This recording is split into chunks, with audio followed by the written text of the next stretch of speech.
अस्सलामुअलैकुम रहमतुल्लाहि व बरकातुहू। मैं हूँ याकूब अली, आप देख रहे हैं वाई की वर्ल्ड।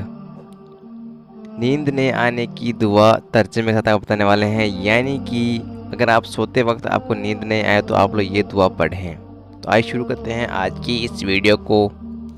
सोते वक्त की दुआ। नाज़रीन, जैसे कि आप स्क्रीन पर देख रहे हैं, ये दुआ है। जब अगर आपको नींद नहीं आए तो आप लोग ये दुआ पढ़ सकते हैं। आप लोग इस दुआ को देखकर भी पढ़ सकते हैं, आप चाहे तो इसको याद भी कर सकते हैं। यानी कि आप जब भी सोएं तो इस दुआ को ज़रूर पढ़ के सोएं। इसका तर्जुमा आपको हिंदी लास्ट में बताने वाला है। इससे चैनल पहली बार है तो चैनल को सब्सक्राइब कर लीजिए और वीडियो से लाइक कर लीजिए। तो आइए आपको इसका तर्जुमा बताते हैं इस दुआ का।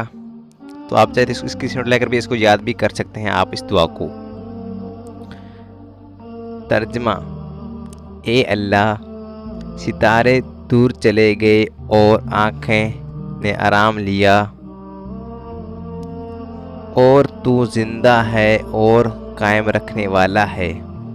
तुझे न ऊँग आती है और न ही नींद आती है। ए जिंदा कायम रखने वाले, इस रात को मुझे आराम दे और मेरी आँखों को सुला दे। नाज़रीन, इस दुआ का ये तर्जुमा है। हमने आपको ये दुआ भी हिंदी में लिखकर बता दी है और इसका तर्जुमा भी बता दिया है। अगर आप इस दुआ को याद भी कर सकते हैं और तर्जुमा पढ़कर इसको मतलब भी समझ सकते हैं। वीडियो को देखने के लिए बहुत बहुत शुक्रिया। मेरे दीनी बनाने जुड़ते नहीं, ये मेरे लिए इस वीडियो को बनाने जो भी गलती हैं तो उससे अपने लोगों से माफ़ फरमा, आमीन। दुआओं की गुजारिश। अस्सलामु अलैकुम रहमतुल्लाहि व बरकातुहू। मिलते हैं इंशाल्लाह किसी इस्लामिक वीडियो के साथ, तब तक के लिए अल्लाह हाफिज़।